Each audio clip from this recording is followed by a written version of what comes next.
Your kids could get free or low-cost health coverage from Medicaid or CHIP. Even if you've applied before, they may be eligible now. Kids up to age 19 are covered for checkups, vaccines, dentist visits, hospital care, and more.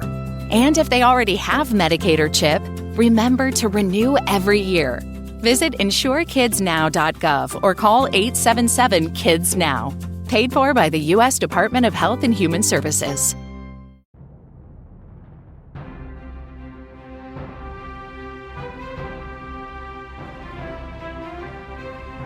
Welcome back, everybody, to part 2 of The Sequel Continued, a show where we watch some movies, discuss them, and then pitch an idea for a sequel that in this case has already been scrapped. We are your host. I am Xavier. I am Roger. I am Jett. That's right. We're bringing in a third host to help get the show off its feet and, back to you guys. So with that said, we're going to be changing a few things, but don't worry. We'll get into that later. I'm not going to bore you off the top with it. So as you can probably tell from the title of this episode, we're doing Pineapple Express. This was selected via a poll on Jett's YouTube channel. So Thank you for everybody who voted in that.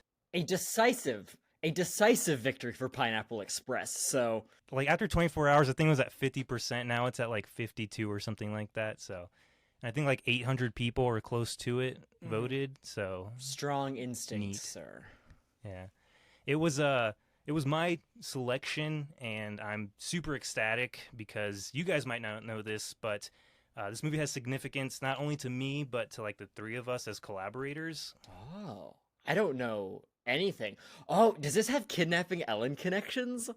Yes. I was thinking it with the bad guys.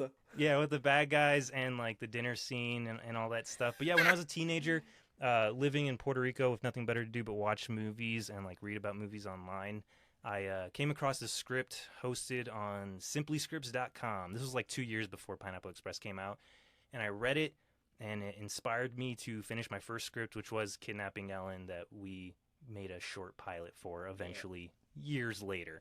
Now, Jett, when I suggested this movie, you mentioned that you had not seen it. I had not. I didn't know when literally my level of experience is I got it when you first said it. I had it mixed up in my head with a Wes Anderson film that I think features a train a lot. Oh, Darjeeling Unlimited. Yes. Or Darjeeling Limited. Yes. Yeah. The title of it sounds like a Wes Anderson. So wrong. It's weed, though most weed sounds like a Wes Anderson film. Yeah. So, Roger, I'm not sure how familiar you were with it before I had this. seen it maybe twice before. Once was like, oh, Seth Rogen movie. I'll go watch that. And another time it was just playing at a party that I ended up sitting down and watching it at.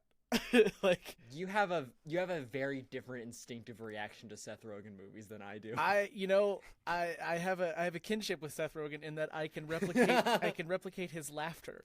And that will be saved for the end of the show. Okay, yeah, if you want to hear my impersonation of Seth Rogen's laugh. Or you can break it out at an unexpected moment. One of my real laughs will be a Seth laugh. So we'll hop into it here in just a moment, but just for fun, I'm not sure how familiar you guys are with the iconic trailer for this movie featuring MIA's Paper Planes, but I want to take a wild guess what movie I went to go see in 2008 when I first saw the trailer for this. You said 2008? Yeah, 2008. Oh, what came out in 2008? Was this a Michael Cera feature? No. It had nothing to do with Pineapple Express. It was... Oh. Yeah, I don't know. It was Kung Fu Panda. Okay. So they put a trailer for Pineapple Express in front of Kung Fu Panda? Yeah, and this was way before I ever worked at a movie theater, but I remember even then thinking, like, this is a weird trailer to have on Bold this movie. choice, yeah. All right, so with the new hosting... Continuum, Matrix. Yeah, we're changing up the format of the show. So instead, we're going to be rotating kind of who takes charge of what movie we watch. Since my pick was the first one, I decided to go ahead and take the lead on this one. And so we're going to do things a little differently. We're not doing the questions anymore. Instead, what I'm going to do is I'm going to recap the movie here as succinctly as I possibly can. It should take less than 5 minutes. Then we're going to discuss the aspects of the movie that we liked, thought would be good sequel material, and then we'll get into the sequelizing portion of it, the pitching, which I will moderate while you two kind of go back and forth and just give us an idea for a Pineapple Express 2. If it takes longer than 5 minutes, I'm releasing the creature. All right, so let's get into it. This week was Pineapple Express, the 2008 stoner classic about Dale Denton, a process server with a love for talk radio, disguises, and of course marijuana, and his awkward relationship with his drug dealer / civil engineering enthusiast Saul Silver, who introduces Dale to a new strain of weed called Pineapple Express. Later, while on the job, Dale is witness to a murder committed by Ted Jones, who is the local drug lord, capping out the competition. Not sure what to do, Dale turns to Saul and soon realizes that the roach he left at the crime scene containing Pineapple Express can be easily traced back to them. So now the two find themselves on the run from Ted and his goons, Matheson, Butlowski, and Carol, the corrupt cop. After a crazy night in the woods and unsure where to turn, they seek help from Saul's good friend and middleman to Ted Jones, Red. Red, unbeknownst to the two, has already sold them out, which leads to an epic house fight with Dale and Saul gaining the upper hand and narrowly escaping Ted's goons. The longest fight scene in any film. I rewatched it. It wasn't as long as I remembered, but it was still a goodie. Now Dale realizes that the bad guys know who he is, which means that they probably know about his high school girlfriend. That's right, Dale, much like Scott Pilgrim, is dating a high schooler. And yes, it is weird, and the movie does make note of it. Now, trying to help Angie and her parents, Dale only ends up alienating the nuclear family, and they go on the run. Once again, with nowhere to turn or go, Dale and Saul realize that they just have to skip town. So they attempt to sell some Pineapple Express to a couple of teenagers, only to be caught by a liaison officer from the school. This leads to a kooky, crazy car chase with the two managing to escape yet again. But Dale has reached a breaking point, which leads to a falling out with Saul, and the two split ways. After a short montage and a phone call with Angie, Dale realizes that he's had his priorities wrong all along and must reconcile with his friend. But Saul has been captured after an attempt to make good on a promise to his grandmother to change her clocks for daylight savings.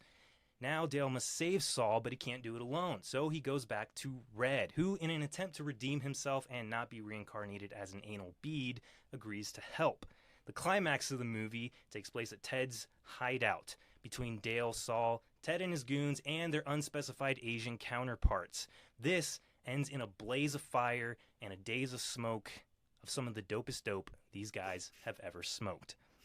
The movie concludes with Dale, Saul, and Red in a diner going over their exploits and waiting for Saul's bubby to give them a ride. So that's the movie. What did you guys think? I do want to start with Jett because this was it your first time seeing it? This was my first time seeing it, and what I was immediately encountered upon starting the film was the one thing perhaps left out of your synopsis there, Xavier, which was that the movie starts with a framing sequence in like the 1940s or so, in a black and white framing sequence of like deep in the like Nevada desert, an underground bunker where terrifying compounds are being tested and experimented with, and a general comes downstairs and finds a test subject, Bill Hader, smoking some what do they call it, like Compound 9 or something? Item 9. Yeah. Item 9. And this is the very event that gets marijuana criminalized as the general shouts, "Illegal!" And correct me if I'm wrong. This underground bunker is the same location where Ted the drug lord's hideout at the end of the movie is built inside of. That is correct. Yeah. Mm-hmm. I thought that was a wonderful, wonderful callback. All things considered, very fun. Just wild movie with some surprisingly compelling action throughout. I would have to say my two favorite elements of the film. One were the like school cop who arrests Dale Denton. Only he tells her the whole story about there's like corruption in the police and a murder's happened and he's a witness, and she's just like, oh, I'm getting to the bottom of this. I believe you. That's messed up. There are some corrupt cops in the force. The law serves me. I don't serve the law. Yes. And I am going to figure this out for you. And then it all goes wrong, and she's never seen again. But I loved her, and I want her to be in the sequel. Whatever we come up with, she's got to show up again. And then my other favorite recurring joke is the sort of tertiary friend character of Saul, who ends up becoming more relevant at different points of the movie. Red, Danny McBride's character, has a sort of Halloween Michael Myers-esque ability to get shot and injured an infinite amount of times in an unending amount of ways. And then just get up and keep going. He is the unkillable man. He's probably has like 10 bullets in his body by the end of the movie, and they're just like eating dinner. That's really funny you said unkillable man, because in my notes I have those exact words for Red. It's never commented on. It's never mentioned. It's completely a background element to the movie that no one questions. Well, I think at the very end, Dale does mention like he's been shot like 7 times. But you know, it's the weed. Marijuana has that pain neutralizing effect. So he just doesn't. Something else about the movie is, I don't know if you guys, I don't want to out anybody here. I don't know if you guys have ever been high on marijuana before. I couldn't do a single thing that they did in this movie if I were imbibing on weed. There's no way. I would not know. I'm a good little Christian boy who's never had a drugs. And so I was like, oh, this seems improbable, but I guess so. Maybe you could do it. Yeah. So I'm glad to have your experience. No, I mean they do mention it on the scene where Dale and Saul have their little falling out. He's like, why are you lighting up again? I don't know if you've noticed, but like we don't function very well when which we're is high. all So the time. It is noted. Yeah. One of my favorite moments, aside from actually, I'm going to bounce off of you, Jett. You mentioned the school liaison officer and how you want her in the sequel. I also wrote that down. I love her so much. But the scene right after that, so she's like, you know what? I know exactly who you're talking about. I want to get to the bottom of this. Saul, in an attempt to save Dale Denton from being arrested, gets hit by this police car and throws a bunch of red slushy everywhere. And as the cop gets out to check on, I guess maybe the person she hit, he gets in the driver's seat, and then they go on. This had to have been a 7-minute scene of them. An extended car chase. A car chase. That it's not like incredibly action packed, but the things that happen in the car chase are astounding. My number one most laughed at moment is whenever Dale tries to kick out the windshield because he can't see through it, and his foot gets stuck. Goes through the window. Gets stuck in the windshield, and from the outside you see him driving around and the foot's just hanging out. That tore me apart. So Roger, can I make a comment on what you said? Well, I guess what both of you said about how it was like a really extended car chase scene. So originally, in my original draft of Kidnapping Ellen, I had a like 30-page car chase scene. 30 pages? What is this, Mad Max? They drive more. He turns. They turn.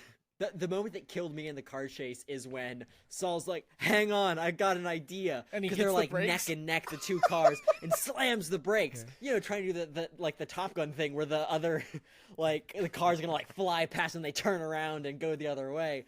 But then the cop that's chasing it just like stops at the same time and starts shooting at them while they're both just stopped in the road. And then she shoots up like a stranger, like an innocent pedestrian, and just yells out "sorry" and like Sorry. Yeah.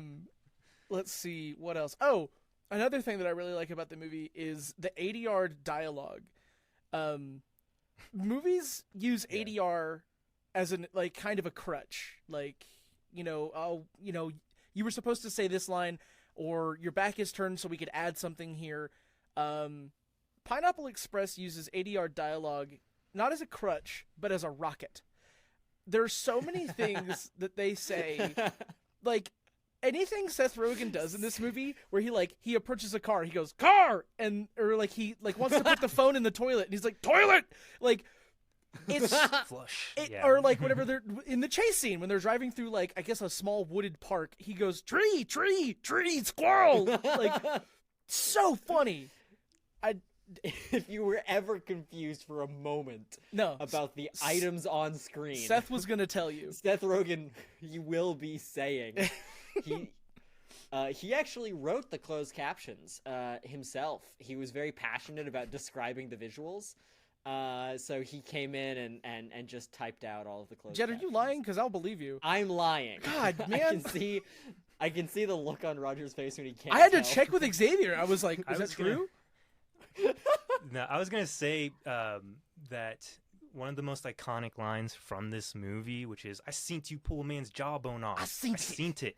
I was watching this movie with subtitles, and all they wrote on it was "I seen you, I seen it," and I was like, oh well. Would have been fun if they did it properly. What's it? Craig? What's his name? Craig Robinson. I was gonna say Ferguson. Craig Robinson in this movie kills me. The scene when they go into the parents' house as they narrowly escape, and he puts his hands in the food, and he's like, Yeah. "It's still warm." Oh god. No, the two like criminal thug hitmen who were chasing down Saul and Dale have like such in-depth like characterization and interpersonal drama. I mean, it's gotta be like a riff on Pulp Fiction, or something, because there is somewhat of that like strange inner lives of these other antagonist characters that we're only getting peeks at. So, Jett, I don't know if you looked into this movie at all, like any facts about it, but the main inspiration for this movie was Brad Pitt's character in True Romance. Like, he plays a drug dealer that's on screen for like 10 minutes, and Judd Apatow was like, what would that guy's be like? Like, what would that guy's life be like if we followed him outside getting chased by bad guys and stuff? So he is who Saul is based off of. And if you watch True Romance, you can kind of see it in the resemblance, even though Seth Rogen was supposed to play Saul initially. But it's, yeah, most of it is just kind of like they want you to know more about these little side characters' lives. That's why they even give like the guy who comes up to Angie at the beginning, and he's like, hey, you left your shorts in my car when you worked out with me and stuff. Even he has like kind of an elaborate little odd amount of like how he depth. connects. Yeah, because like all the characters are like, oh, that's such a nice guy, you know, and like, oh, Yeah. I guess he'll be relevant. He's not. The lingerers at Saul's apartment. Yeah. This is my friend Mark, and Mark's like, do you have any Percocet? And like instantly there's drama from that. Things kept happening that I thought were like Chekhov's guns of characterization that were not. I don't know that there are like any Chekhov's guns in this movie. Every solution is every problem is solved by some new other thing, and everything that like a lot of time was spent on just disappears. See, when I was writing the synopsis, I had an issue with I had to like keep editing it down because I was like, I'm just gonna keep writing they escape again, like they narrowly escape, and then they narrowly escape, and then they narrowly escape. But I think the true what really makes this movie work is just the improvised lines that they add in like every scene. Having read the script before watching the movie, it's pretty close. Like they don't improvise as much, but there are little bits that they do improvise. Like obviously the scene tit line was improvised. A lot of Saul's apartment was improvised, but was still very close to script. Whenever Dale, Denton, and Red were like aiming their guns, like practicing aiming their guns, and Red's like, Yeah. don't. It's such a good moment. Oh, man. No, like great example right there of like Red has a bunch of guns in his house. That's not established. Yeah. Also, They could have. there was a massive fight scene where none of the guns were pulled out. Yeah. See, yeah. I was thinking that when he rips down the poster and then you see all the guns. I'd seen this movie so many times, but at that moment I was like, well, no, because also I noticed rewatching it that Saul in his apartment has a giant safe, and I'm like, what's in that safe? Does he not have like guns in that safe, or like what? And then Red has his like in the wall, and nobody goes for it during the fight scene, which because obviously it's meant to be a comedic fight scene, but So if we're gonna make a sequel to this film, we have to figure out, right? What are the elements of the film that are like able that you can conceptually like carry over, right? In the way that like if you made a sequel to Titanic, like you could like there's options, right? New cast of characters, new boat sinks. Or do we follow the characters from the end of Titanic and put them in a new situation, right? Or do we do like an Aliens and we call it Titanics and there's a whole bunch, right? So like there's options here. So, I'm glad you started transitioning into this. Since you haven't seen this movie, Jett, I am positive you're not aware of This Is the End. Roger, have you seen This Is the End? Of course I've seen This Is the End. I know of This Is the End. So, there is a homemade trailer for Pineapple Express 2 in This Is the End. So, I'm going to make you guys watch that right now to give you an idea. And this is actually what it was supposed to be. Funding fell through, so they never got around to it. This was their idea. I'm going to have you watch this, give it a thought. We're not going to do anything with this. Okay. We're scrapping that entirely. Excellent. We're going to do our own fresh thing. So the rule is we cannot use any of the elements featured in the spec trailer for the sequel. I mean, you're going to watch it here in a second, and you're going to see that, honestly, a lot of the elements in this wouldn't work anymore with the legalization of weed. Right. So here, let's just go ahead and get into it. I don't know if we can show this in the video version, but we'll just cut to our reactions. So, all right. Incredible. So that seems to take the route of another wacky weed adventure with guns and Red is the bad guy. Right. But Xavier, you said something right before playing that it didn't really occur to me at all until you said it, was that if weed was legalized, the crux of the movie kind of wanes. Like the main conflict of the movie is kind of made void. So Pineapple Express takes place in a fictional town/county. It's the same one from Superbad. Oh. So it could still not be legal there. But also, I think when reading about the actual plot that they were trying to do for the original sequel to this, it was legalizing it on a federal level, not just in their town or whatever. But there is another crutch to this sequel. As you can probably remember from that trailer a few moments ago, BFFFFF Forever does not apply because Seth Rogen has pledged not to work with James Franco again. Right. After allegations of misconduct. I have a few ways of fixing this. I don't have any specific ideas to solve the James Franco issue. I do, however, have an idea for perhaps the antagonist of the film. Oh! Perhaps. Interesting! Perhaps there is another sort of washed-up crime boss in the style of Ted who's been put out of business by the nationwide legalization of marijuana, and he is trying to get weed illegal again. so he can have his crime empire back. Oh, interesting. And then this could potentially pull Seth Rogen's character into back into a hero position of some sort to stop this from happening. So would this new character be like kind of daylighting as this like holier than thou conservative character who's like, weed is bad, everyone should be ashamed of yourselves, and then behind the scenes, like all he wants to do is get his empire back on the rise as a drug lord. All right, here's how we connect it. I like that. Here's an idea.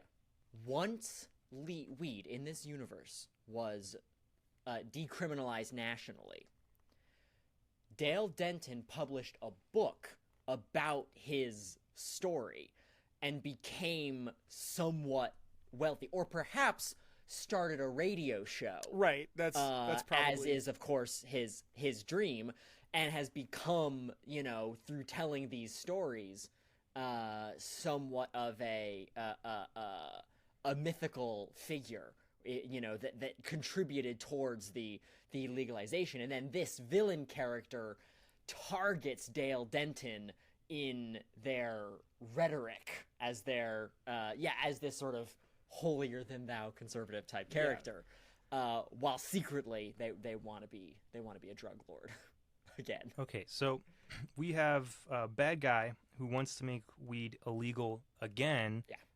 In order to resume his criminal enterprise. Yes. With Dale, let's say, obviously Dale has to be a podcaster, right? Because I think so. Where the times have gone. Dale has a podcast.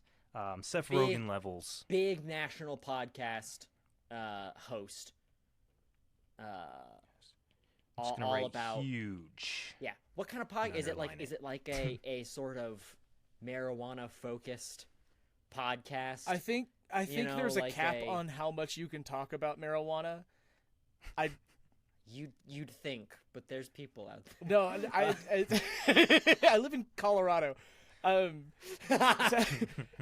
There's definitely a cap where you can run out of things to say, especially if it's legalized. Yeah. Especially if it's legalized. That's where he made telling the story of the first Pineapple Express movie is sort of how he got where he's at. Let's just say his podcast has to do with something that all smokers can kind of connect with: conspiracy theories. Okay, all right, I can get behind that. So after experiencing that bunker, he realizes, like, wow, there was stuff going down. I'm going to get to the bottom of it. That's going to be my show. That's what skyrocketed him to popularity. Because he encountered all kinds of stuff, corruption in the police and secret underground bunkers and so on and so forth. So yeah, maybe it's somewhat investigative, conspiracy type this, and then he uncovers sort of this hoax going on with this corrupt televangelist. Oh, wait! So I'm going to stop you right there, Jett. Roger, what were you going to say before that? So I just put a pen in that thought. And... Jett, I just want to say I do like the idea that the movie starts because Dale is finding the plot holes of this televangelist, and like that's the conflict, is that he said something, like he bad talked him on his podcast, and like that's the reason. Right. So now suddenly in a John Wick-esque format, this wannabe former crime boss wants to take him out. So at the very end of Pineapple Express, there is a scene that is set where the movie, I don't want to say abruptly ends. Like, they tie a bow on things, sure, but. So at the very end, they're waiting in a diner. I think it's a diner or a cafe for Bubby, who is Saul's grandmother. What if the sequel began with that Ford Focus getting into a terrible car crash and a subsequent funeral for Saul's character, the only one that died in the crash? Okay, so I was literally gonna suggest that Saul this whole thing is an in memoriam Yeah. for him, so that way we can explain why he's not in the movie. So yeah, we can kill off Saul because honestly, that's the only way we're gonna get around it unless we want to try to recast him. Recasting was my second option, and I have a few ideas for it. Okay, Yeah, Jenna okay. helped me out with this. My number one pick. Actually, I'm going to start with my number 3. My number 3 pick for replacing Saul, as the same name, same character, different actor. My third choice is Donald Glover. Oh. They do not address the changes at Oh all. my god. Okay. They flow right into it. My second choice is that Saul has been a dog this whole time. He's a Jack Russell Terrier. My third choice, or my number one choice for recasting Saul is James Franco's younger brother, Dave. That I was also thinking that because it could be seamless. Honestly, I don't think anybody would question it. I like the idea of Donald Glover. I like the idea of a nonsensical recast. In the vein of nonsensical recast, we could choose one of Seth Rogen's other most well-known foils on screen, which would be Jay Cho, who played Kato in The Green Hornets. Okay. Hey, by the way, last night when I watched this movie, I found out that Bobby Lee is in it. The comedian Bobby Lee. I had no idea. I mean, I've only seen it twice, but like, I really paid he was attention. one of, in the words of the movie, the Asians. the nondescript sort of other East Asian crime syndicate. So I know a lot of trivia about this movie, and I do believe that they speak Korean. According to the subtitles, it is but- Korean. Yeah, but they do not specify what kind of Asian it is. In fact, Red goes on that whole little kind of he trails off, kind of trying to describe what kind of Asians they are. So I gotta assume Korean. So I will be referring to that group of characters as the Koreans, the Korean mob. Yeah. Another hurdle that we would run into is if we choose to kill Saul, it would have to be done off screen. Only in that, even if we used a CGI Saul, we would still have to pay for likeness properties. So, for Franco. I really like the idea of recasting, and I think I really like the idea of Donald Glover in the role, just because that would be an added star power to it. That's true. And I like the idea that they would literally reshoot scenes from the other movie to do flashback sequences. And bring Donald Glover into the role. That's very good. Like not even a similar characterization. All right, let's go ahead and let's just go ahead and do Donald Glover as the new Saul. Donald Glover is the new Saul. So what is Saul up to then? Has he become a civil engineer? Is he going to school? What's he doing? So, I mean, is he building those septic tanks for little kids so little kids can shit at parks? Yeah. I want to say yes, but I don't think so. Can we tie that in some way to the villain plot? Is there some way that independent of Dale Denton's story, Saul could get involved in the whole conspiracy as a civil engineer? What if he was contracted to design a methadone clinic? Maybe there's they're like building like conversion camps to get people unaddicted to weed, which is not a thing. If he's an engineer, then he would be involved with the blueprints of this building, right? And it would have to be something that's getting government funding, right? Which would show that like, oh, this might actually have some legs, right? This guy's really like, if he keeps going and isn't stopped, like, and isn't criticized, like, you know, this could be the end to, you know, the decriminalization.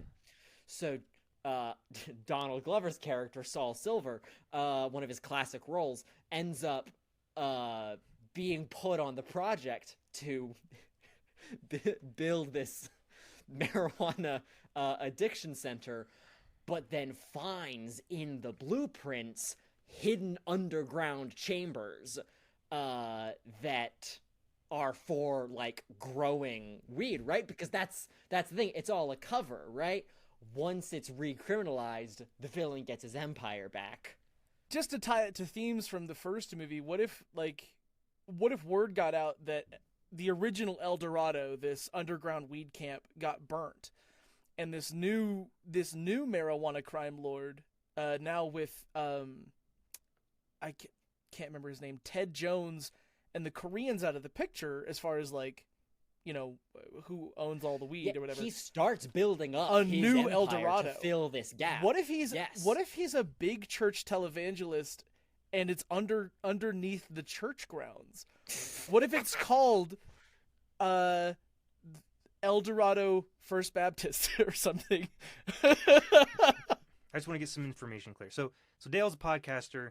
Saul is a civil engineer, and then the baddie is a crime lord who started gaining power after the events of the first movie in the absence of Ted. Right. But oh god, what if? So I like the idea of him being a televangelist who's trying to like guilt people into criminalizing weed Yes. again. But I want to pitch an idea for well, I'm the producer of this we haven't episode, so- talked about the producer side of things yet. Yeah, that is we're trying to convince Xavier here because he's the one that could get this project funded. Right. Xavier, wait, where are your producer Right. shades or hat? So each episode there will be 3 hosts. Hell yeah. One of the hosts is a producer. The other 2 have to convince the producer what the sequel's going to be. Yeah, so since I took the lead on this episode, I'm acting as the producer, moderating this pitch session. So I guess I have the final say, Right. but I'm going to use your guys' ideas to kind of to shape this out. So I like the idea of the bad guy being a televangelist, but I want to pitch an idea because I know too much about this Right. movie. There are, with comedies from this era, there are always the unrated version that has extra scenes in it. And in one of those scenes, when Ted calls the Korean crime boss, and he kind of freaks out, and he's like, "I'm taking you guys down." In the unrated version, his son is on the other line. Like his son was trying to call someone. That is what I watched, and I think. Oh, okay. So it's a crapshoot which one you get, depending on which streaming service, what DVD you have, and everything. Yes, I used official avenues to watch the film. So what if Ted's son is this bad guy who is trying to criminalize weed again so he can continue his father's empire? That's why he has access to El Dorado. That's why he's trying to do all this stuff. He was a teenager. It's been Oh yeah, we haven't really set up a time. 16 years since the movie came out, Oh, so he oh, could I see be what you're an saying. adult. So I like the idea that Dale and Saul aren't trying necessarily to bring this guy down just because they notice that he's like a bad dude. Yeah. I want this guy to have dirt on Dale and Saul.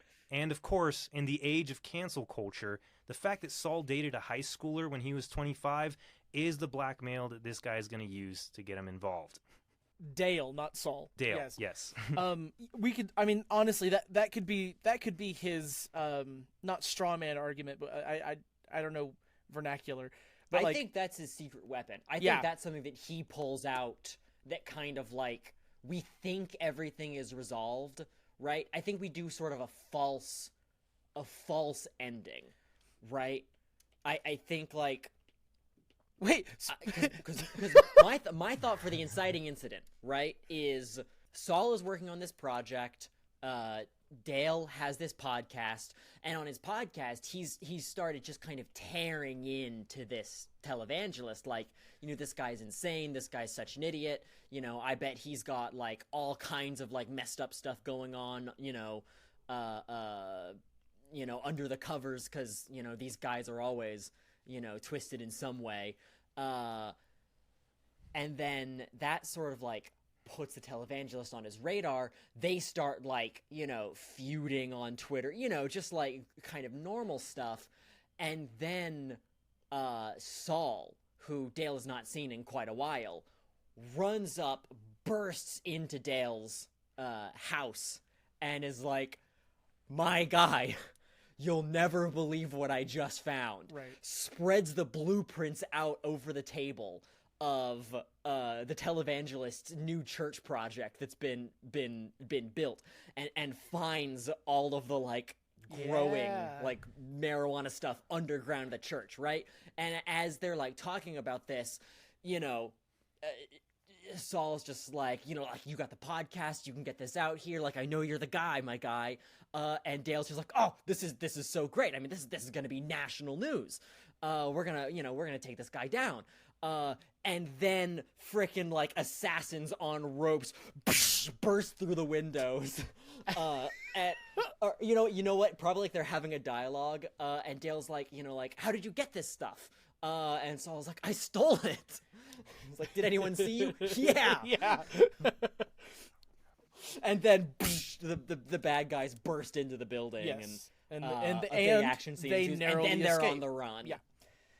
They're on the run. They're trying to, like, you know, find a way to get this information out there while trying to survive the onslaught from this, you know, guy is trying to... And we don't know the motivation of the villain at this point. We just know, like, oh, this dude's a hypocrite, you know? Which is enough. But then we slowly learn, like, no, he's trying to get weed criminalized again so that he can be the only you know, centralized dealer in the nation. There were a few things, not necessarily plot holes, but some untied ribbons. I don't know what that means. At the end of the first film, Angie's family is never called back to leave the hotel. No. Angie, speaking of cancel culture, was played by Amber Heard, which, if you haven't heard, is getting canceled. So, it's... Are we going to recast that, or just simply never show that character? Because I have some ideas on how we could. So, given that he never calls them to leave the hotel, I do think, like, obviously they break up, or what have you. But what if as this... We gotta call this guy something instead of the televangelist or the antagonist. Hold on. Let me see if I can find what that character's name was. I'm pretty sure he has a credit. Yeah. And hopefully it's not Ted's son. If it's not, then his name's gonna be Theodore. I will say this. I do believe it is said that Angie is 18. Yes. In the movie. Yes. Yes. Okay. They say that she's in high school, but she is an 18-year-old. Still a problem, but her father does own a gun. It is a rifle. Yeah. I also wrote down possible replacement for Saul's character. Let's see. What if Angie gets taken because this televangelist character is, like, obviously getting pretty desperate to take down Dale Denton, and is like, he really cares about this lady, or, like, maybe used to. I don't know. I certainly think that the relationship with Angie has not panned out, right? Oh, no. Because she is... The movie forgets her completely. Like, yeah, she's just like, all right, I'll get you out of this motel, and then she's just out of the movie from that point on. But I think you can play with that. Right. Like the televangelist obviously kidnaps Angie, but, like, Dale doesn't give a shit. I don't think he's kidnapped Angie. I think he's in league. I really like the idea that he is in league in some way with Angie's father. Oh. I see. What I was thinking was, she is married to the televangelist. That's why when they find out that Dale is going about whatever he's trying to do to screw this guy over, they go hard in on him because she has a grudge because he didn't call her for at least a month. So she never got to go to college. Wait. She wasted a lot of time. Yeah. Go ahead. So, okay, it's been, 16 years. She was 18 at the time. She's around, again, our age. She could be married to Ted's... What did you find out his name? No, I couldn't find him listed, so we can just call him Theodore Jones. Theodore Jones. Jones. The televangelist. She gets married to him. Her father greatly approves. But then later in the movie, whenever it's all uncovered that, like, Theodore Jones is this, like, underground mob boss, what if her dad switches sides and is, like, this rifle-toting madman after his daughter's criminal husband? Interesting, because the dad is well-intentioned the whole time, and honestly doesn't react overblown as I would expect anyone to act, except maybe immediately trying to shoot guys, but yeah, he's well-intentioned, and I like that because as long as we are not in any way villainizing Angie, I don't want her to be involved in the grudge against Dale, because I think I like the idea of, I don't know, I think you get into some tricky thematic water in sort of making her, in villainizing the only woman. Yeah. I do like the idea of getting Angie and her family involved on opposite sides with Dale and Saul, because of how things ended. Well, not necessarily holding a grudge, but obviously just not on the same page. Sure. That's fine. How does the liaison officer come into it? There were a few characters that I was wondering if we could bring back at all. My thought was that after what happened, she continued on the beat, uncovered all of these conspiracies, and so on, and corruption, and was instrumental in the eventual decriminalization of marijuana in the first place. Like, she stayed on it and cracked the case. So we went in two different directions there. I said the school liaison officer could return, possible replacement for Saul. I wrote that for every character. I would also do that. I mean, I thought maybe that too, she put down the badge to pursue vigilantism. See, I kind of like Jett's idea that she went on to do all these great things, but I like the idea that Dale and Saul are now on the run from this guy's yes, they are on a goons. big cross-country road trip as they're being chased. And they state, they don't know where to go. They need someone to turn to, someone to help. So who do they go to?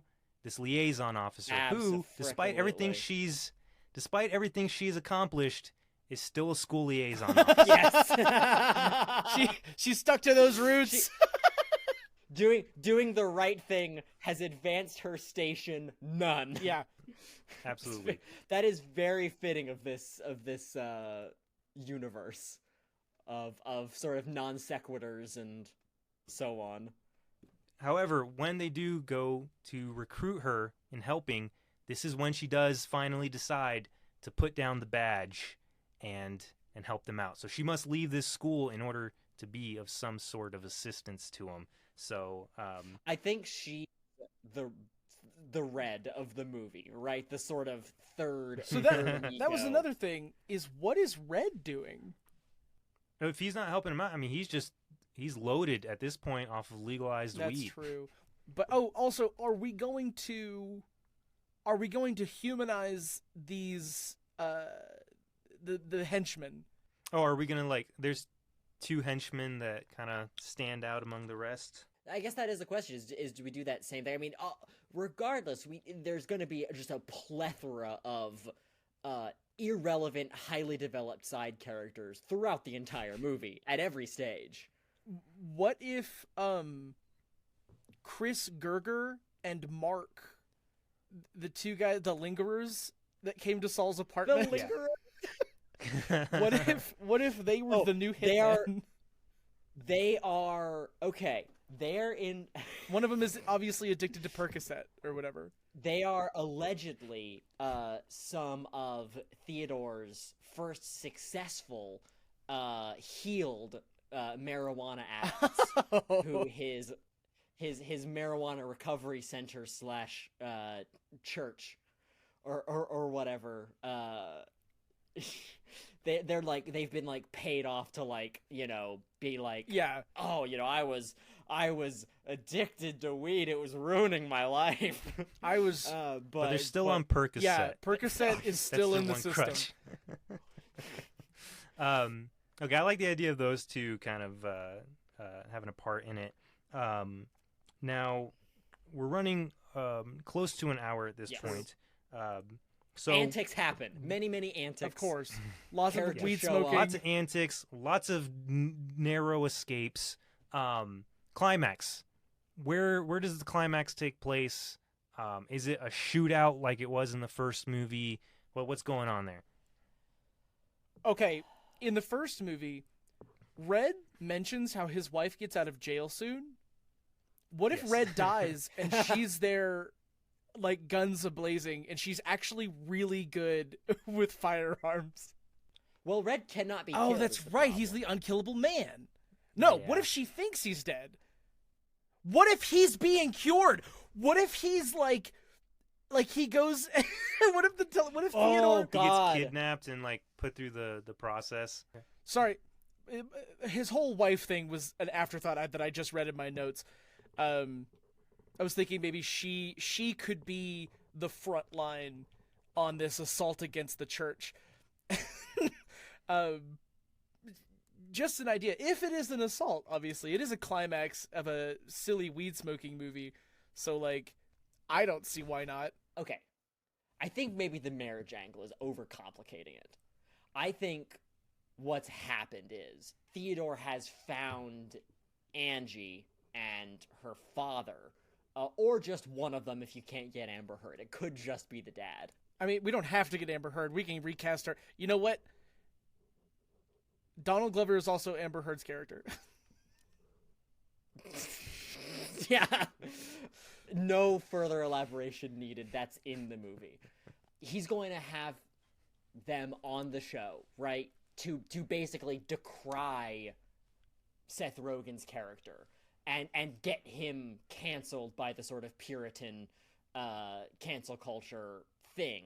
The cancelization angle is simply so that the masses turn against him, and anything he says to kind of keep weed legal and decriminalized will be void. Right. Yes, I think Dale Denton is an important voice for the people within this. Just because the celebrity involved and the story and the book and the podcast and so on. He's a big deal. He's Joe Rogan in this universe practically. And Right. What if at the very basically if we don't get in there and reveal Theodore first, all is lost. This dad of my old high school girlfriend, is going to destroy me with what with my dark past. So we need to break into this conversion compound, get the blueprints, stop Theodore, and reveal the truth. What if at the very end, they're trying to expose Theodore for what he is, right? He's this big time televangelist, his mega church, what have you. And at the very end, because like the blueprints have been burnt, they ran in there with like a camera, and that camera's been destroyed. At the very end, there's a massive shootout, and they're standing on the stage or the pulpit. I actually don't know what they call them in the church. And like it's gun to gun. And, Seth Rogen's on the ground. He's got his gun facing up, and Theodore is got his gun facing down at him. And Theodore starts giving this monologue, like he starts explaining his plan, all of his plan. But what he doesn't know is that the televangelist TV cameras are on. The camera's on. It's broadcasting. Broadcasts He's live, everywhere, baby. As he's standing above with a gun pointed at Seth Rogen's head, saying, "You don't get it. There's nothing more profitable than criminalized addicts," and then takes like a big drag from a blunt and lowers it that just appears from off camera. And then obviously someone rushes in. They're like, "Boss, the camera, blah," and what have you, and he gets arrested by the liaison. Dale gets the upper hand, or whatever, and then maybe it still all goes bad, his reputation, but now he's a crazed man with nothing to lose. And then And then Angie's dad comes in with the shotgun and is like, I'm no fan of addicts, but if there's one thing I hate more, it's a liar. Boom. So, that all that's great. We can even have Angie's dad come in at the last minute, kind of like oh man, the little twin movie in Cable, the Cable guy. Yeah, Stan and Dan's Brother, sweet brother. Sweet brother, yeah. You know, and then at the last minute, Saul or the liaison officer or even Red's wife, somebody comes in, stops the father.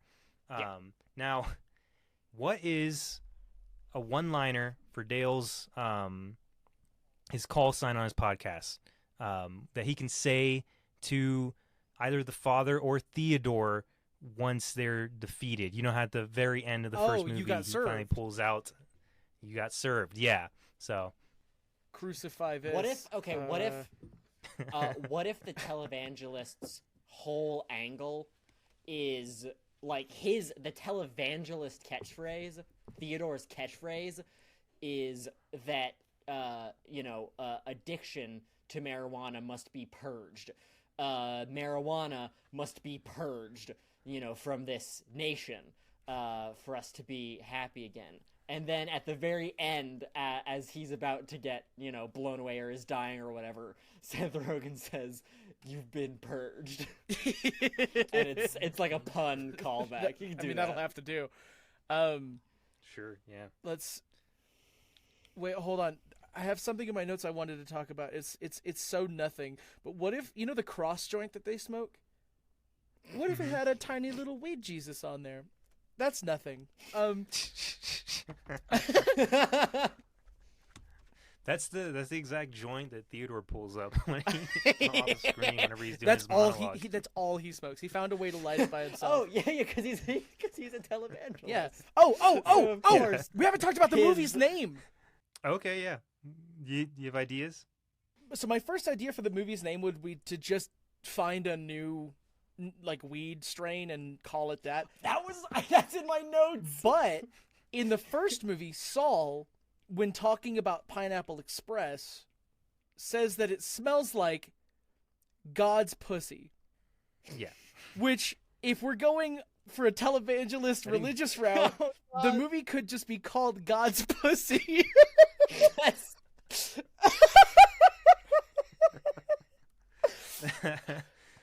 I don't know how well that would sell. But... I don't know. That's not very marketable, Roger. What? But the S's are dollar signs. Oh no. I'm gonna veto. Okay, that fine. I mean, calling it Pineapple Express to whatever. We didn't really discuss how Pineapple Express plays into this.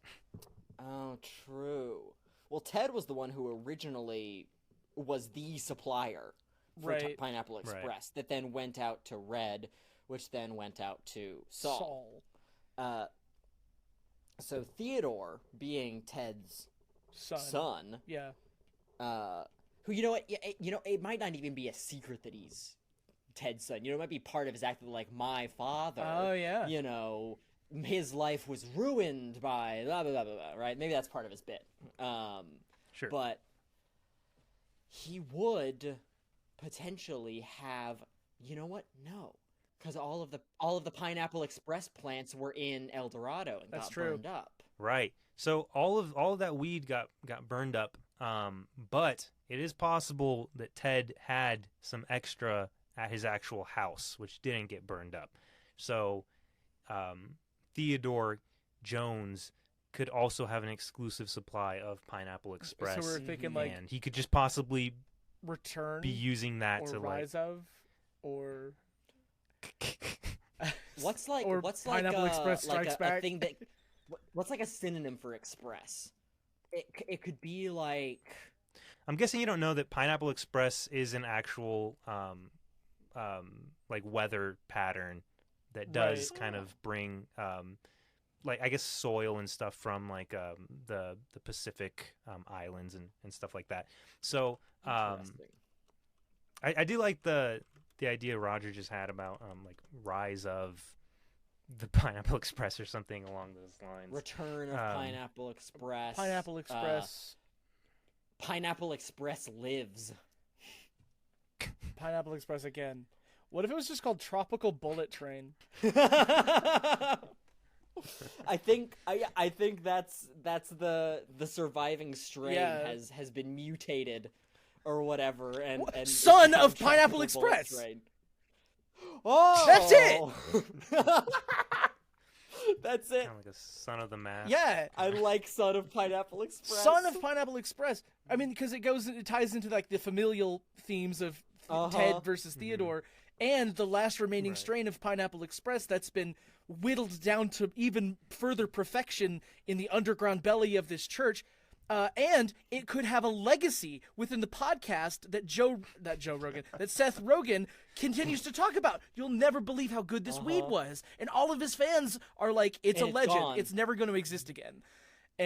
But secretly, all this time, Tropical Bullet Train has been underground. I think that's it, man. So let's see. Let's just go ahead. Yeah, and recap that. I did miss a little portion on there because my headphones cut off. But okay, so Dale is now a popular podcaster, one of the most popular ones in the country. Goes on about how great weed is, especially this Pineapple Express that no one else in the world except for Dale Saul and a couple of teenagers have ever tried. After weed was decriminalized, he shared by the corrections officer from the first movie, who blew the lid off of the whole problem. He was able to share his story, which contributed to his fame and success. Right, inspired a ton of people. Inspired a ton of people in Congress and the Senate, and weed was finally legalized. Saul has gone on to actually become a civil engineer. How big of a civil engineer? We'll leave that a little vague. But he does get wind of plans for this new megachurch that Theodore Jones is building. A megachurch and addiction center for healing poor marijuana addicts. Yes. He gets wind that it is actually being built on top of El Dorado, and brings this information to Dale to kind of put out into the world and bust the lid wide open. In that attempt, though, Theodore sends out a bunch of goons, a whole kill squad to kind of get rid of these two, in which they narrowly escape. And now they're on the road trying to find assistance from anywhere they can.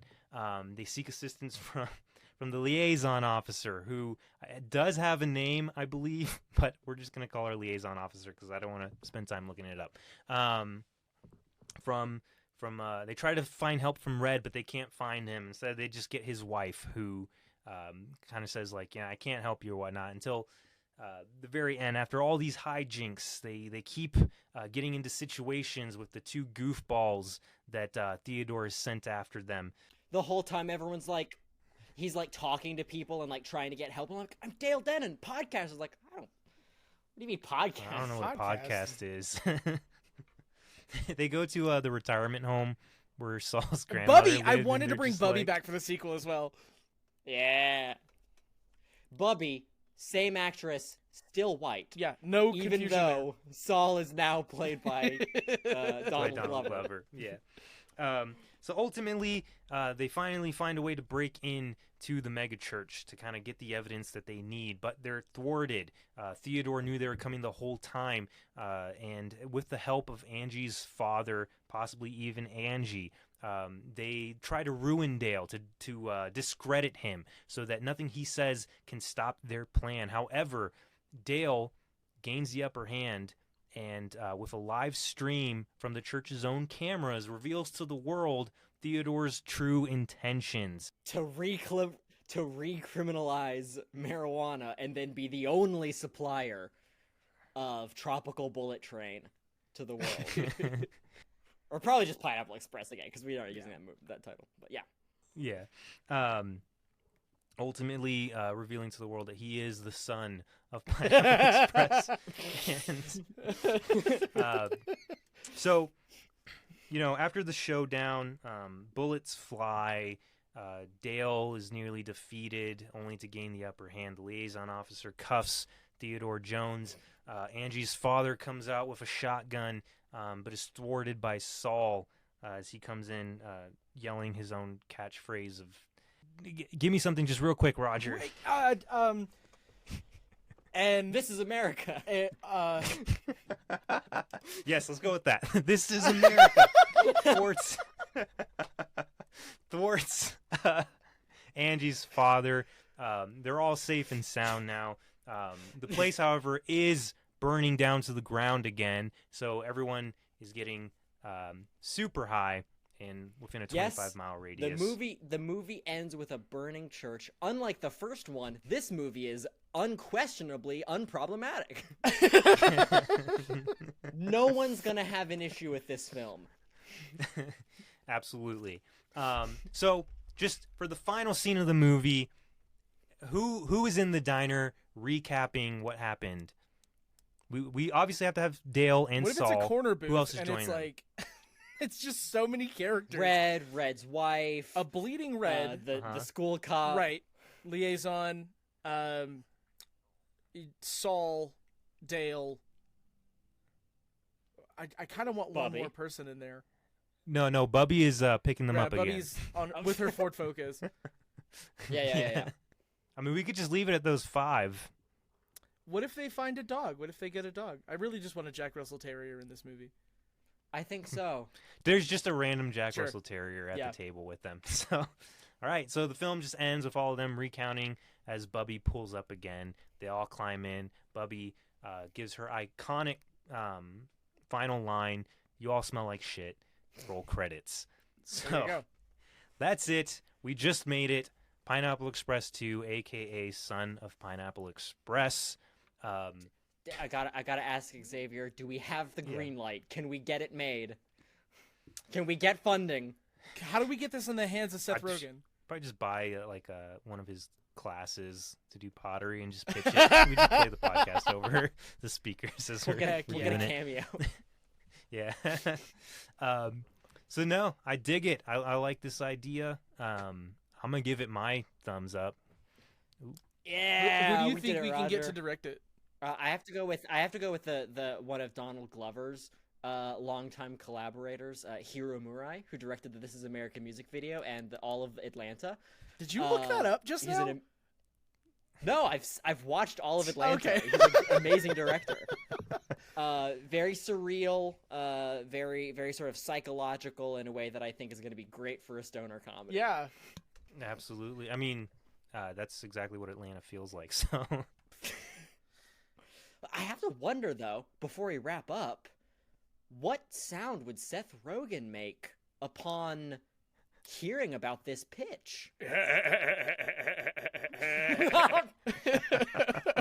Oh my god! That's I'm so glad you remembered because I totally that's forgot. great. That's it for this episode. If you guys enjoyed it, please give us a like, a follow, whatever you see fit. Please, if you enjoyed this episode and this is your first time listening, go back, listen to some of our other episodes. The format's changing entirely, but it's still, worth going and getting familiar with the show itself. Yeah. If you want somewhere to start, Jett was also on our Santa Claus Conquers the Martians episode, which is personally one of my favorites. Easily one of the best episodes we have. Yes. Now, Roger, do you want to give them a list of some of our socials that they can check us out on? You could do Instagram, Twitter. I just started a TikTok. That has nothing on it. I want to pull some clips from this episode. But they are part 2_pod. You can find us on Facebook, but that one required me to put part 2: the sequel, continued, 1 dot. So, the elaborate name we picked for this yes. show. All right. Now, if you're watching this on YouTube, you can also go give us a follow on Spotify, Apple, iHeartRadio, wherever you listen to podcasts. And tell a friend, whatnot. Jett, do you have any closing thoughts? You can find me on YouTube at Jett Kuso, and on Tumblr at Jett Kuso. Tumblr. I will probably be posting when this episode goes up another poll. I imagine for our next potential movie that we're gonna be watching. Oh, yes, that reminds me. Did you guys have potential movies that we could pitch right now? I so desperately want to write a sequel for Inception. My movie will be The Nice Guys. Nice Guys. Okay. All right. So Inception or The Nice Guys. 2 high concept films. Yep. Should we leave it at 2, or do you think 3 would be a good balance? We can do 3. Okay. Man, I had it earlier. The Big Lebowski. Okay. Okay, sure. All right. All right. So it's either gonna be between Inception, The Nice Guys, or The Big Lebowski. I do gotta wonder about the risk of mostly watching comedies for this. Because we're not gonna be funnier than The Big Lebowski and whatever we come up with. That's true. So let's just hope that it doesn't win. That's fair. Let's frickin' see. Yep. But yeah, I'll throw that poll up on my YouTube. It should be in my community tab, and you guys can decide what we do next. A big shout out to Peyton Petkus for giving us our theme song. We are still using it. Peyton, we still love you. Let's do the thing where we all say the thing, and we'll see you next time on part 2. The sequel. Continue.